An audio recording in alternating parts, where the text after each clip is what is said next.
Assalamualaikum warahmatullahi wabarakatuh. Kali ini kita akan kembali melanjutkan membahas contoh soal tentang usaha dan energi. Soal berikutnya, sebuah gaya F, ya ini vektor gaya ya, 2I tambah 3J Newton ya, melakukan usaha dengan titik tangkapnya berpindah menurut R, ya ini vektor juga, dalam satuan meter, di mana vektor I dan J berturut adalah vektor satuan yang searah dengan sumbu X dan sumbu Y pada koordinat kartesian. Bila usaha itu bernilai 26 Joule, maka nilai A sama dengan, nah jadi kita mencari nilai A ini ya. Kita tulis dulu yang diketahui, ini gayanya, ini vektor perpindahannya. Nah, kita tahu I dan J itu saling tegak lurus kan, di mana I itu vektor satuan yang sekaligus mewakili arah X, dan J juga vektor satuan yang mewakili arah Y. Maka I dan Y itu saling tegak lurus ya. Nah, usahanya adalah 26 Joule. Usaha yang dilakukan oleh gaya ini ya, 26 Joule. Maka yang ditanyakan adalah A ini ya, ini. Nah, maka kita selesaikan soal ini. Kita tahu pada materi vektor ya, bahwa I dot J itu hasilnya 0 kan. I dot J itu besar I kali besar J ya, cos sudut yang terbentuk antara I dan J, yaitu 90. Cos 90 kan 0 ya. Nah, I dot I berarti 1 ya kan, karena sudut yang terbentuk adalah 0, maka cos 0 1. Besar vektor satuan ini kan 1 ya, besarnya 1. Nah, I dot J adalah 0, I dot I 1. Nah, maka kita selesaikan. Nah, kita selesaikan dengan menggunakan persamaan usaha, ya kan? Nah, karena di sini diketahui W, F, dan R-nya. Kita tahu rumus atau persamaan secara lengkap untuk mencari usaha itu kan gaya ya F dot S ya pada dalam vektor ya. Jadi perkalian vektor itu perkalian dot antara gaya dan perpindahannya, F dot S. Kita masukkan F-nya ini, S-nya ini, ya kan? Nah, maka ini kita perkalikan satu-satu, ya kan? Ini dot ini, ya, ini dot ini. Kemudian ini juga dot ini ya, ini dot ini. Nah, maka kita masukkan usahanya 26. 2i dot 4i berarti 8, ya kan? Karena i dot i kan 1. Maka tersisa 2 kali 4 8. 2i dot aj 0 kan? Karena I dot J 0. Ya, berarti yang memiliki nilai hanya yang vektor satuannya sama. Jadi perkalian dot yang vektor satuannya sama, ya. Kalau berbeda maka 0, ya kan? Nah, maka ini juga 0 ya. Ini ada ya. 3J dot AJ. Maka hasilnya 3A. Karena J dot J kan 1, ya. Maka 3 kali A 3A. Nah, maka menjadi seperti ini. Nah, ini pindah menjadi seperti ini ya. Nah, maka ini 18 sama dengan 3A, ya kan? Maka A sama dengan 18 bagi 3, 6. Inilah nilai A-nya, yaitu 6. Soal berikutnya, sebuah benda bermassa 0,1 kg jauh bebas dari ketinggian 2 meter ke hamparan pasir. Jika benda masuk sedalam 2 cm ke dalam pasir, kemudian berhenti, tentukan besar gaya rata-rata yang dilakukan pasir kepada benda tersebut. Gaya yang dilakukan pasir ini berarti menghambat gerakan benda ya. Karena ketika benda masuk ke dalam pasir kemudian berhenti, masuk sedalam 2 cm, kemudian berhenti, maka gaya yang dilakukan oleh pasir itu berfungsi menghambat gerakan benda ya. Nah, kita tulis dulu yang diketahui seperti ini ya. Ketinggian ini dari permukaan pasir ya. Jadi benda keadaan awal setinggi 2 meter dari permukaan pasir kemudian jatuh ya dan masuk ke dalam pasir sedalam 2 cm. Kita misalkan S ya. Nah, pertanyaannya berapa gaya yang dilakukan oleh pasir? Sekali lagi, gaya yang dilakukan oleh pasir ini menghambat gerak benda hingga kemudian benda berhenti sedalam 2 cm. Nah, kita lihat dulu kasusnya ya. Misalkan benda tadi dari ketinggian 2 meter jatuh tak kemudian masuk sedalam 2 cm. Ya, otomatis gaya yang dilakukan oleh pasir ini pada benda yaitu mengarah ke atas, ya. melawan gerak benda, makanya benda berhenti sedalam 2 sentimeter.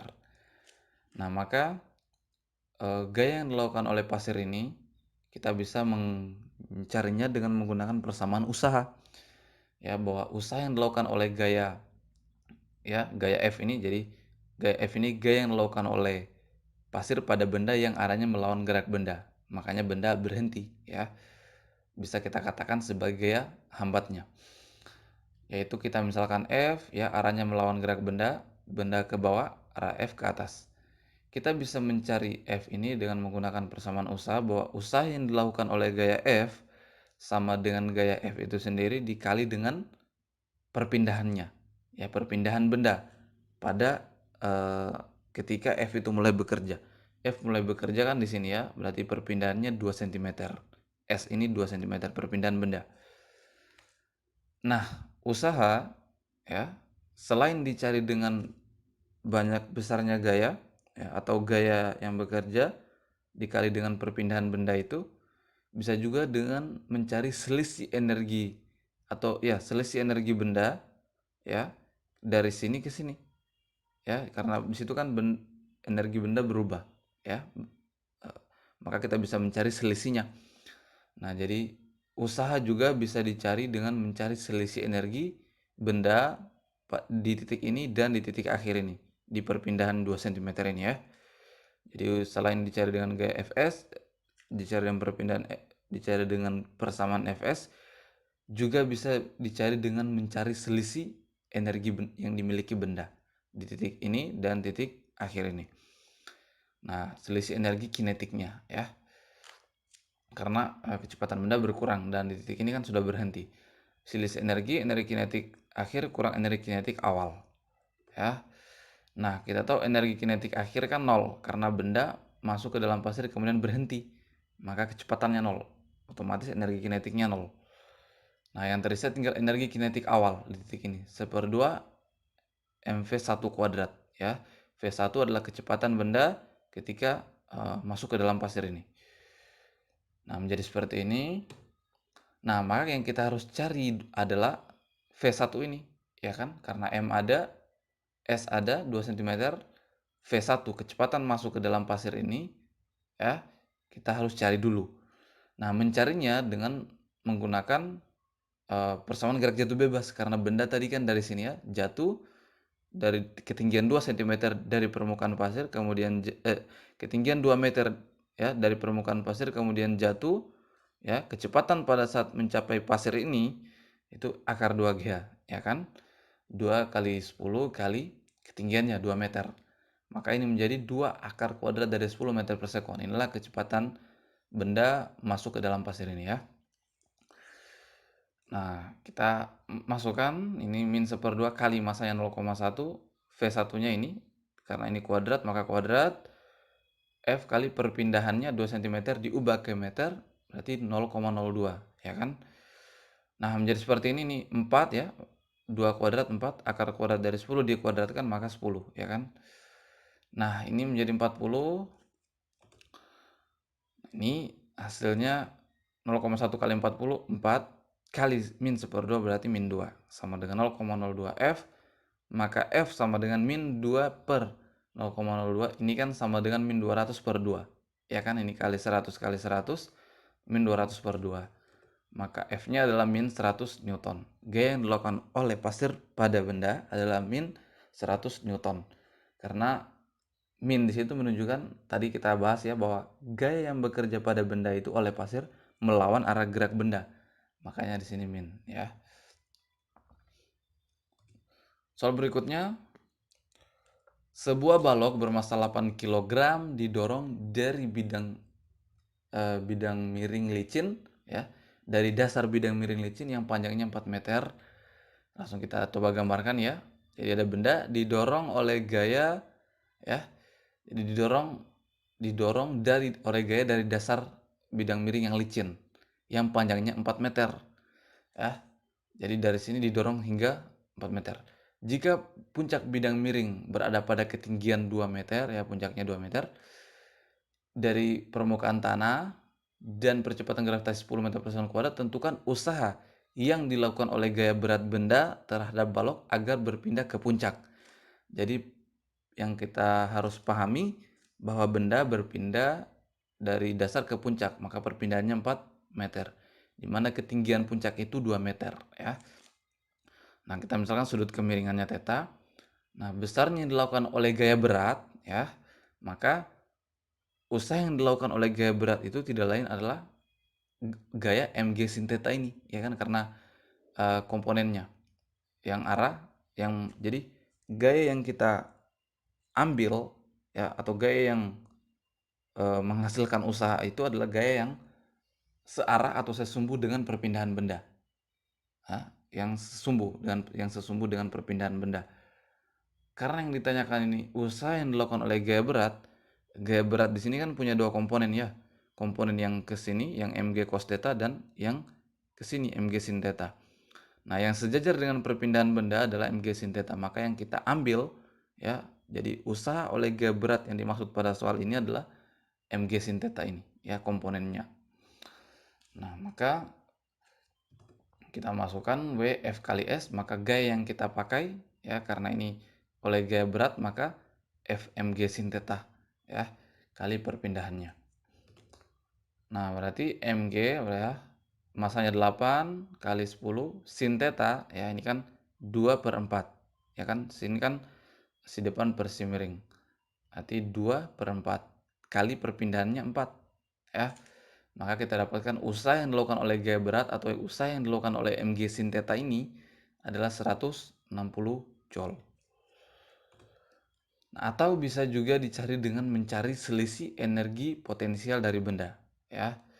Nah, karena di sini usaha yang dilakukan oleh gaya berat ya.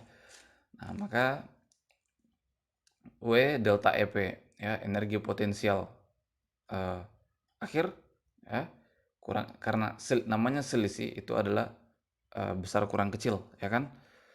Nah, maka energi potensial akhir kurang energi potensial awal. Nah, maka jadi MGH ya MGH2 kurang MGH1 atau kita bisa faktolkan MGH2 kurang H1. Nah, H1 ini 0 ya, ketinggiannya 0, maka tinggal H2 yaitu 2. Maka 8 masanya 8, G-nya 10 kali H2 2. Nah, hasilnya adalah 160 joule, hasilnya sama ya. Oke, soal berikutnya, sebuah benda bermasa 4 kg mula-mula bergerak dengan percepatan 4 meter per sekon kuadrat. Jika benda bergerak selama 5 sekon, tentukan usaha yang diubah menjadi energi kinetik. Oke, kita misalkan di sini titik awal, di sini titik akhir. Nah, benda bergerak dengan percepatan 4 meter per sekon, ya 4 meter per sekon kuadrat, bergerak selama 5 detik. Misalkan pergerakan selama 5 detik itu benda mencapai posisi di sini, ya. Maka kita bisa katakan bahwa di posisi ini, posisi awal T-nya 0 ya, di posisi akhir T-nya 5 detik, kan begitu. Nah, maka usaha yang diubah menjadi energi kinetik, kita harus tahu dulu kecepatan benda, ya kan? Nah, di titik ini tentu kecepatannya yaitu A kali T, ya kan? Nah, ini kan diketahui percepatannya. Kita tahu A itu kan V per T, maka V adalah A kali T. Kenapa kita pakai persamaan itu? Karena informasi pada soal ini yang diketahui hanya percepatan dan masanya. Nah, maka V di titik ini adalah A kali T karena waktu pada saat itu T-nya 0 ya, maka ini kan 0 ya, maka V1-nya adalah 0 meter per sekon. Kemudian kalau V2 persamaannya sama A kali T ya.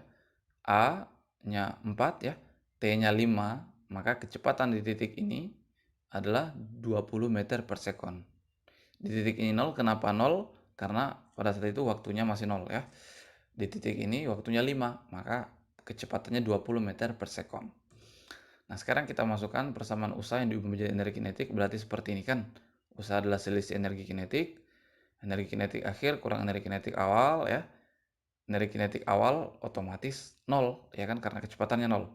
Nah, energi kinetik akhir 1/2 mv2 kuadrat. Nah, kita masukkan 1/2 masanya 4 kg, kecepatannya 20 meter per sekon dikuadratkan maka menjadi ini 1/2 kali 4 2 ya. 20 kuadrat berarti 400. Maka usahanya adalah 800 joule.